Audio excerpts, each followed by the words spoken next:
বাংলাদেশে হিন্দু যুবক খুনের প্রতিবাদের ঢেউ এ রাজ্যেও গতকাল বেগবাগানে বঙ্গীয় হিন্দু জাগরণের বিক্ষোভে যে ধুন্ধুমার তৈরি হয় এবং সেই ঘটনায় ১৯ জন ধৃত, সেই ধৃতদের আজকে যখন আলিপুর আদালতে পেশ করা হচ্ছিল তখন আদালত চত্বরেও উত্তেজনা তৈরি হয়। প্রিজন ভ্যানের ভিতর থেকে স্লোগান দেন ধৃতরা। গতকাল বঙ্গীয় হিন্দু জাগরণের বিক্ষোভে রণক্ষেত্রের চেহারা ছিল বেগবাগান। পুলিশের লাঠিচার্জে রক্তাক্ত হন কয়েকজন বিক্ষোভকারী এবং কয়েকজন পুলিশ কর্মীও আহত হয়েছিলেন। ঘটনা এখনো পর্যন্ত ১৯ জনকে গ্রেফতার করেছে কলকাতা পুলিশ।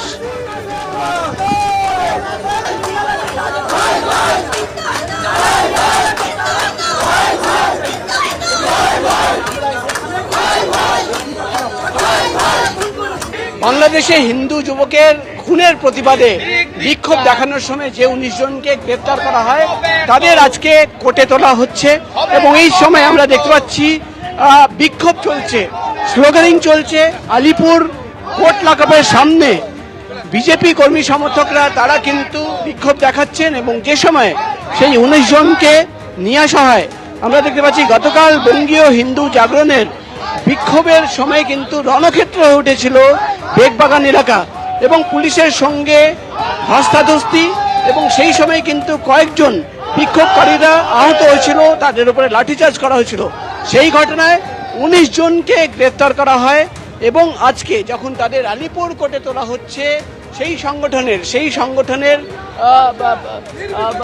বিভিন্ন সমর্থকরা তারা কিন্তু বিক্ষোভ দেখাচ্ছেন। মমতা সরকার, তৃণমূল সরকার পশ্চিমবঙ্গে যে জিহাদি রাজ্য আরম্ভ করেছে আমরা তার বিরুদ্ধে আমরা হিন্দুরা আজকে আছে ভেবেছি।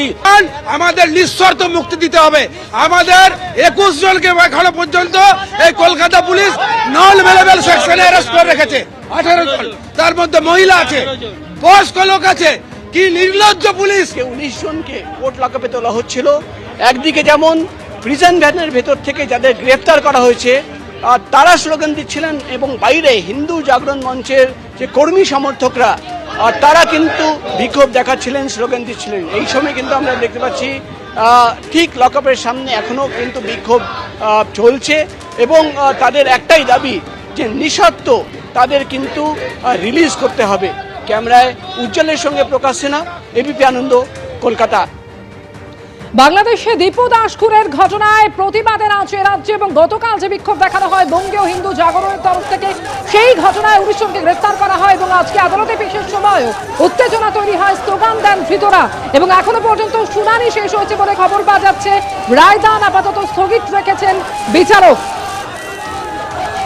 ধৃত ১৯ জনকে আজকে আদালতে পেশ করা হলো এবং শুনানি ইতিমধ্যে শেষ হয়েছে, রায়দান স্থগিত রাখেন বিচারক। সুকান্ত মুখোপাধ্যায় মুহূর্তে সরাসরি আমাদের সঙ্গে রয়েছেন। সুকান্ত, এখনো পর্যন্ত যা খবর, শুনানি ইতিমধ্যেই শেষ হয়েছে এবং রায়দান স্থগিত রেখেছেন বিচারক। একেবারে দেখো, গতকালকে বাংলাদেশ হাই কমিশনের সামনে বিক্ষোভ দেখানোর ঘটনাতে যে ১৯ জনকে গ্রেপ্তার করা হয়েছিল, যার মধ্যে ১২ জন যারা পুরুষ বা যারা সদস্য ছিলেন এই বঙ্গীয় হিন্দু জাগরণ মঞ্চের তরফে যে বিক্ষোভ দেখানো হয়েছে তার মধ্যে ১২ জন ছিল মেল এবং বাকি ৭ জন ছিলেন ফিমেল অর্থাৎ মহিলা। এই ১৯ জনকে আজকে আলিপুর আদালতে তোলা হয় এবং কিছুক্ষণ আগেই এই যে চিফ জুডিশিয়াল ম্যাজিস্ট্রেটের যে ঘর রয়েছে সেই চিফ জুডিশিয়াল ম্যাজিস্ট্রেটের ঘরে সেখানে কিন্তু শুনানি হয়, যেখানে সরকারি আইনজীবী সৌরিন ঘোষালের তরফে যে যুক্তি দেওয়া হয় যে এই যে ১৯ জন যাদেরকে গ্রেপ্তার করা হয়েছে তাদেরকে ১৪ দিনের পুলিশ হেফাজত এবং মহিলা যারা রয়েছেন তাদেরকে ১৪ দিনের জেল হেফাজতের তিনি কিন্তু ডিমান্ড করেছেন বা তিনি আবেদন করেছেন। এবং মূলত যে যুক্তি যেটা দেওয়া হচ্ছে যে গতকালকে পুলিশ যখন এই জমায়েতকে তারা আটকানোর চেষ্টা করেছিল তারা কিন্তু পুলিশকে একেবারে মারধরের চেষ্টা করে এবং তারপরে ব্যারিকেড টপকে তারা কিন্তু কমিশনের ভেতরে যাওয়ার চেষ্টা করতো।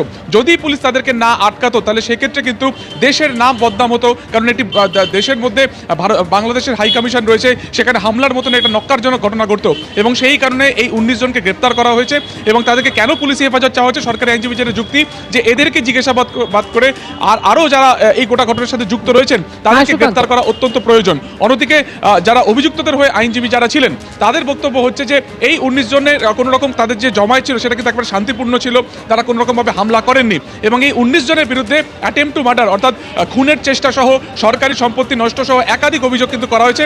দুপক্ষের বক্তব্য শোনার পরে আপাতত রায়দান স্থগিত রাখা হয়েছে। কিছুক্ষণের মধ্যে দুপক্ষের বক্তব্য শোনার পর রায়দান স্থগিত রেখেছেন বিচারক এবং আপনাদের জানিয়ে রাখবো ১৯ জনকে আদালতে পেশ করা হয়, যার শুনানি ইতিমধ্যে শেষ হচ্ছে, রায়দান স্থগিত রেখেছেন বিচারক। চেষ্টা করব আপনার যাতে এদের অফিসিয়ালি বেল হয়, আটকানোর তো কোনো জাস্টিফিকেশন নেই। এখন আমি এইটা বুঝতে পারছি না যে সরকারের হঠাৎ করে এত বাংলাদেশের ওই যারা যে সরকার হিন্দুদের হত্যা করছেন তাদের প্রতি এত ভালোবাসা কেন দেখাতে হচ্ছে? কি এমন মামলা যার জন্য তুলে নিয়ে রাতে কাস্টাডিতে রেখে দিচ্ছে হচ্ছে, মানে মহিলাদের যাদের বাচ্চারা আছে তাদেরকে? তাটা ইনি অন্য কারোর ব্যাপারে দেখাতে পারেন না। যত রাগ এনার হিন্দুদের উপরে, টার্গেট করো সরাসরি হিন্দুদের। সাধুদের কালকে পিটিয়েছে, তারা হসপিটালে ভর্তি, যা করো 5-7 জন এমন কন্ডিশনে আছেন তাদের হসপিটাল ছাড়ছে না। যে এই পরিস্থিতি তো আর 4 মাস পর থাকবেন, আপনি মুখ্যমন্ত্রী থাকবেন না, উত্তর দিতে হবে এসবের। গতকাল বেগবাগানে যে পরিস্থিতি তৈরি হয় তা নিয়ে আক্রমণ শানিয়েছেন বিজেপি মুখপাত্র প্রদীপ ভান্ডারী। তিনি যে কথা বলেছেন যে ভোট ব্যাংকের জন্য কলকাতায় বিক্ষোভ, চাক্কা জ্যামের অনুমতি দেন মমতা বন্দ্যোপাধ্যায়, অন্যদিকে হিন্দুদের উপর লাঠিচার্জ করা হয়, এটাই সাম্প্রদায়িক মডেল বললেন বিজেপি মুখপাত্র।